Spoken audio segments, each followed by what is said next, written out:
আসসালামু আলাইকুম রহমতুল্লাহি বারাকাতুহ। আমি সিফাত, আপনারা দেখছেন সিফাত অ্যাগ্রো ফার্ম ইউটিউব চ্যানেল। আজ আমি আপনাদের সাথে শেয়ার করতে যাচ্ছি আমার ইনকিউবেটরের একটি বিশেষ অভিজ্ঞতা। প্রায় 1 মাস আগে আমি আমার ইনকিউবেটরের মেশিনে 250টি ডিম সেট করেছিলাম।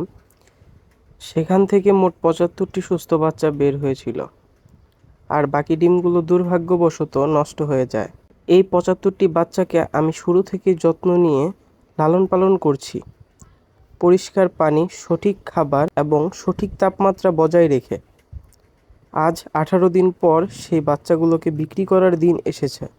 আজকে ক্রেতা এসেছে অনেক দূর থেকে, প্রায় 15 থেকে 20 কিলোমিটার পথ পাড়ি দিয়ে।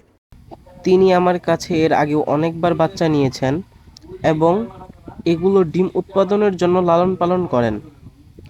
তিনি এসে বাচ্চাগুলো নিজ হাতে ধরে গুনে গুনে দেখছিলেন আর বলছিলেন বাচ্চাগুলোর গ্রোথ দারুণ হয়েছে। সব বাচ্চাগুলো এক সাইজের। প্রিয় দর্শক বন্ধুরা, আপনারা বাচ্চাগুলো দেখতেই পাচ্ছেন এবং ভালো করে দেখেন। আমাকে কমেন্টে জানাবেন বাচ্চাগুলোর গ্রোথ ঠিক আছে কি না, সবগুলো বাচ্চা এক সাইজের গ্রোথের কি না, কোনোটা ছোট বড় আছে কি না। আপনাদের মতামত অবশ্যই কমেন্টে জানাবেন।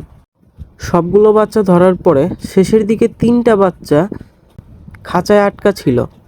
এই বাচ্চাগুলোকে ধরতে পারছিল না, তাই বড় ভাই তার একটি ছোট ভাইকে ডাক দিয়ে বলল, তুমি এই বাচ্চাগুলোকে ধরে দাও। ও খুব সুন্দরভাবে খাঁচার মধ্যে ঢুকে বাচ্চাগুলোকে ধরে দিল। বাচ্চাগুলোকে ধরা শেষে বাচ্চাগুলোকে বাইরে নিয়ে আসা হলো এবং তার সাথে সমস্ত হিসাব নিকাশ করে তার কাছে থেকে বাচ্চার টাকাটা বুঝিয়ে নিলাম। যা টাকা হয়েছিল সে তার টাকা থেকে 1000 টাকা বাকি রেখেছিল। সে আমার কাছ থেকে ইতিপূর্বে অনেকবার বাচ্চা নিয়েছে, তাই আমি তার জন্য 1000 টাকা বাকিতেই বাচ্চাগুলো তাকে দিয়ে দিই এবং তার সাথে সাথে যাই বাচ্চাগুলো গাড়িতে ওঠার আগ পর্যন্ত। আশা করি আমার এই ভিডিওটি আপনাদের ভালো লেগেছে। যদি আমার এই ভিডিওটি আপনাদের ভালো লেগে থাকে অবশ্যই লাইক করতে ভুলবেন না এবং আপনার ব্যক্তিগত মতামত কমেন্টে জানাতে ভুলবেন না।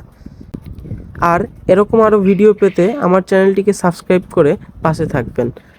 আর তাদের আমি গাড়িতে উঠিয়ে দিয়ে তাদের কাছ থেকে বিদায় নিলাম এবং বিদায় নিলাম আমার সমস্ত পাখিগুলোর কাছ থেকে, যাতে ওরা ভালোভাবে থাকে। এই আশায় ব্যক্ত করে আমার এই ভিডিওটি আজকে এ পর্যন্তই। আল্লাহ হাফেজ।